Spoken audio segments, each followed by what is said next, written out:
Hey, great peoples. So I thought that I'll hop on real quick and just give a little word of encouragement that stood out to me. I was actually in the middle of doing something, and then I just happened to glance at myself. And then when I looked, I was like, okay, I'm not that bad. How many times have you really just looked at your situation or even looked at yourself in the mirror and you regret the fact that you gave so much of your energy over to negativity? And you think like that was time that I can never get back, or I cried all those days and all those nights, and now I'm on the other side of it. You kind of regret that you even gave that time and that energy into that situation. And I'm in my vehicle. Yeah. My vehicle, it represents ministry. A lot of times I find myself coming and sitting in my car. I'm not just sitting in it for no reason right now, but your vehicle represents moving. It represents going somewhere. And so I will find myself coming, sitting in my car a lot of the times because I know that I'm going somewhere in life. I know that the Lord did not allow me to go through what I went through to stand still.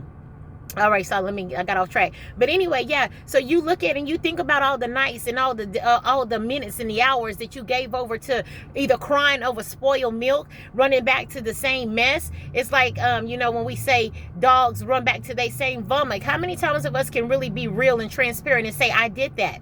I did that numerous of times. But then when you get to that point where the Lord has really, and if you don't even want to be spiritual, you just say that you get to that point to where you feel like, okay, I've gained some ground now. I can now focus. I can stand on my own 2 feet. For me, I couldn't do none of that without the will and grace of God. So I, of course, have to give credit to the Lord, because if it had not been for him on my side, who knows where I would be. So I just wanted to just share and say, when you get to that place and you look back and you think about the negativity and you think about all the time that you wasted crying over spoiled milk, you cried over the people that left or what you lost, I just want to encourage you, cry no more. Stop crying. It's coming. Whatever it is that you lost, whatever it is that you felt like you could have did better, whatever it is that you felt like the people that walked out on you when you felt like they was going to be there, you just knew that they was going to be there. You just like, okay, not you too. Not after all the times and all the days, not all the money I lent you, not all the nights I stayed up praying for you, not all the times that I'll talk you out of through your darkness. And then when you got into yours, it's like the people that you expected to be there, they was not there. But the people that you least expected to be there, those are the ones that showed up for you, right? And so we still get back and we go to replanning in our mind. And, it make us feel some type of way when we think about that, right? So cry no more. It's coming.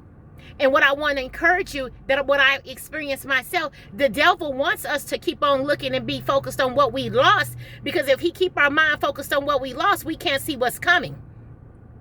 I say that again for myself. He wanted me to be so focused on what I lost in the fire, what left, what didn't stay, the materialistic things, the physical things, and we're not even going to go that far. I don't even think I have enough time to begin to talk about the mental things, the mental thoughts that we have that go across our head, the anxiety, the depression, the lack of peace, the lack of sleep. But, the enemy wants us to keep our focus on the things that has gone, that is no more, so we can't see what's coming. Don't spend too much of your time reminiscing and meditating on what's already gone, because if it's no longer in your presence right now, that means that God does not need it to take you into your destiny. Remove anything that reminds you of what you lost and what was, what was in the past, because it's preventing you from seeing what's in the future. You can't be too focused on what happened back then that you don't see what's happening right now. You have blessings, you have dreams, you have goals, you have businesses that you're gonna run. You have all this kind of good stuff that's waiting on you to open your eyes right now and see what's in front of you and quit trying to see what's behind you. And I know the enemy, he play mind games. He's the master of mind games, right? If he can keep our mind focused on the things that's no longer to be and will never be, he says that'll distract us from being able to see what's in front of us and moving forward. So I just want to encourage you, as someone that has gone through this and still going through this. I'm still walking this thing out, but I have now removed my focus from what's behind me and placed my focus on what's ahead of me, and also the Lord above, because without him, my vision was just like foggy. My vision was foggy. So you be encouraged. You be encouraged. You be encouraged. I can't say that enough. You be encouraged. You are not by yourself. You are not going through something that's uncommon to man.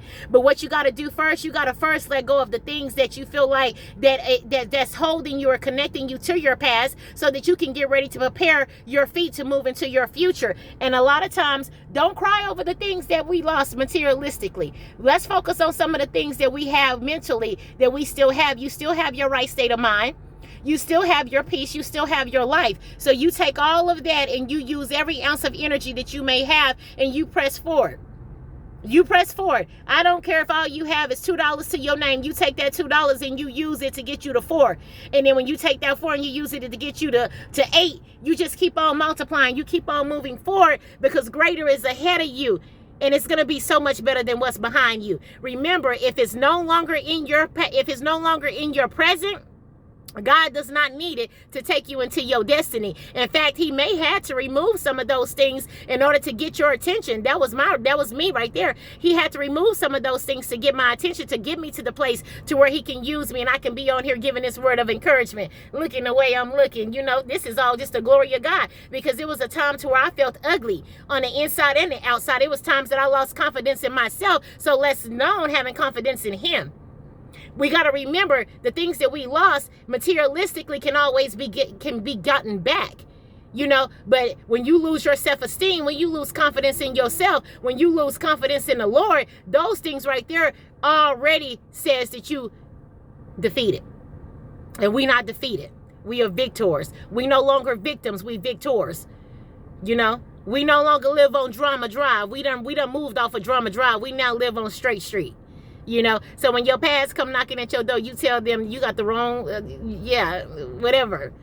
I no longer live there. All right. I just want to encourage you, and then just say, to God be the glory of God. Mwah. Blessings.